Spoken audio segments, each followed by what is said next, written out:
Savage Sports fan, please like, share, subscribe, hit the like button, hit the bell notification, drop a comment. New subscribers, thanks for the love and support. Listen, let's get right into the show. Listen, it did not take long. Ladies and gentlemen, it did not take long for the haters to show up and tell us how they really felt about the Colorado win last night with Coach Prime. Listen, I have posted the link below where you can see the nasty article that USA Today, remember the USA Today newspaper? Yeah, that USA Today. I don't know if they did this for likes, clicks, or to bring back attention to their fellow newspaper that no one pretty much watches or reads anymore. But they have wrote a very, very nasty article about Coach Prime.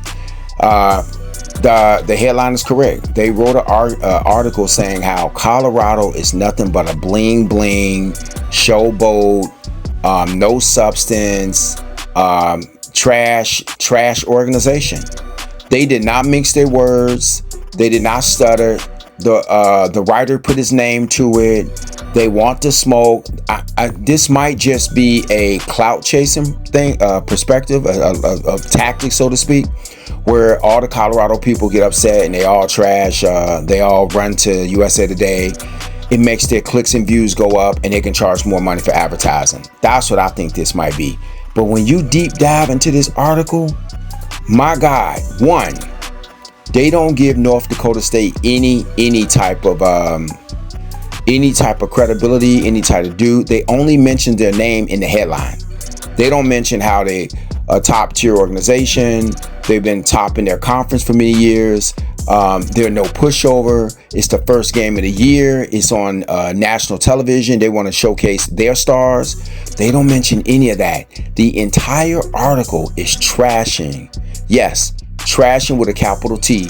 The Colorado Buffs, Coach Prime. Now, hold on. Let me back up. They did praise Travis Hunter, Shedeur Sanders, excuse me. They did praise him, but that's it. They did praise Deion Sanders' old accomplishments.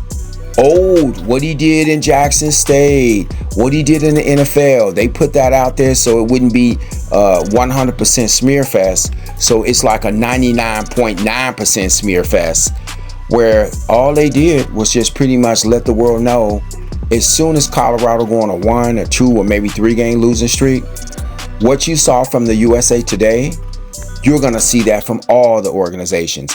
I remind you from the video I dropped last night, I spoke about during the game last night, the Denver Post, they put up all the quotes what the Denver Post was saying about Deion Sanders. They were calling him Desperate Deion. Desperate Deion. They didn't trash Colorado. They called him Desperate Deion. Let's see what he can do to pull a rabbit out of the hat this particular season. Ladies and gentlemen, first of all, drop a comment. Do you think this is fair treatment for somebody who's in year two, game 1 of rebuilding an organization? He's building a program that hasn't had success in so long, that the entitlement that we get as Americans, that people see around the world to say Americans are just so entitlement, is rearing its ugly head up in here today. This is a Friday afternoon, and it is out here already that Deion Sanders, being a successful coach, a successful father, successful everything, Deion has had nothing but success. They wasted no time. No time. We not at September 1st. We not at Labor Day. We don't have barbecue. We don't have a Budweiser in our hand for them to sit back and stand around that barbecue and start talking, you know what, SHIT. They wasted no time started talking trash about them in game 1. Listen, I documented the defense didn't look that great last night to me. The second half, they played a lot better. Going back in hindsight, the second half, they played a lot better. They gave up a chunk of yards. No, they didn't get a lot of pressure. But you know what? It's game 1. It's game 1. And you're going to make these mistakes. These are college kids. This is not the NFL. You're going to see with my Chicago Bears. It's going to be a lot of hype with the Bears, like there's a lot of hype with Colorado. But you know what? Game 1, you're going to see a lot of mistakes. So drop a comment. Do you think this is fair? Is this fair game? Is USA correct? Are they out of line for bringing up a lot of different things? Are we being too sensitive over here? Drop that comment. I'm curious to see what you say. Are we out of line for saying that, Colorado can't be criticized like this? Or is this, just all fair love and war? It's part of it. If you're going to take the good, you got to take the bad. But I just find it very funny that African-American coach who has been successful at everything, he gets no break. I mean, it's like, yes, it's year 2. Yes, he brings a lot of attention. Yes, he brings a lot of hype. That's just the culture we live in now with this younger generation. He's trying to always be recruiting. He's trying to get people to see, come to Colorado if you want to make it to the next level. Come to Colorado if you want to have a good quality of life. Come to Colorado if you want to get a good education. And sometimes you just gotta beat people over here with the message. Being subtle in today's world, I'm not saying that's the wrong thing. I'm not saying it can't be effective, but it just seems like we're in a culture now whereas you just you gotta grab their hand and bring them to the water so they can drink it. And that's how I look at Coach Prime when he does some of his stuff to try to speak to the younger generation. Nevertheless, haters got a job to do. Haters got a job to do. Check out that article. The link's below. I should just let you Google it, but I am going to drop that link. I don't really want to help them out like that so they can get a come up on their links. On their clicks and things of that nature. But to me, the nastiness is there. And I don't know what ESPN's position is going to be. I think from ES perspective, they just looking at the money and the ratings.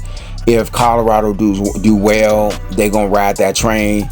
If Colorado crash and burn and people are criticizing, even their talking heads on TV, if they got talking heads on TV trashing Colorado every single game, I think they're going to get some benefit out of that. So ESPN, I think probably will be one of the biggest winners to sell a lot of ad space because they're going to be neutral in the situation. And I thought most people would have been neutral in a situation like USA Today. They could have just said, they could have congratulated them, and they could have pulled the same playbook ESPN pulled, which is, hey, if they doing well, we ride that wave. If they doing bad, we ride that wave too. But USA Today, they suckers, man. They suckers. It's just, to me, they suckers. They showing who you are early. People coming down on Shannon Sharp about what he said about, the team. Shannon really didn't trash Colorado. Pretty much, Shannon just spoke what everybody saw. Yes, we did see glimpses of the same mistakes from last year. So he just highlighted that I'm seeing an undisciplined football team, especially on the defensive side of the ball. If you got Hall of Famers there, it's not a shot. But I thought that Shannon would have known a little bit more. It's the first game jitters. So I don't know. I think people coming on Shannon, hey, he put it out there. People going to have an opinion. They're going to respond and they're going to react to it. But I know Coach Prime might roll his eyes like, hey, man, these are a lot of new players. Yeah, they were in other programs, but you're trying to get them, acclimated to the Colorado culture. So it's going to be a lot of mistakes. Even I jumped off the bridge yesterday and I started realizing, man, these college kids was partying all night. It's their first game. Their girlfriend was there. Their baby mama was there. Everybody was tuning in. They didn't want to make a mistake. And then what? They made a lot of mistakes. And then everybody wants to be the big player. I'm going to end with this. The one thing I do not like about the Colorado situation that I'm starting to see a lot of is I see a lot of these young players, they feel like they got to make the big play so they can impress the coach. And I think that's not a good look. It's like they want to make the good play. They want to make the big hit. They want to make the big tackle. And they end up having a blown assignment. So that's the one thing that jumps out. Drop a comment. Let us know what jumped out to you about the game last night. This is Savage Sports Fan. Like, share, subscribe. New subscribers, thanks for the love and support. Again, take a look at the article. Is this fair game? Is this the start of the hate train? Is this targeted towards people who are on the fence towards Coach Prime? I don't know. I don't know. Let me know your thoughts. Until next time, I'm out.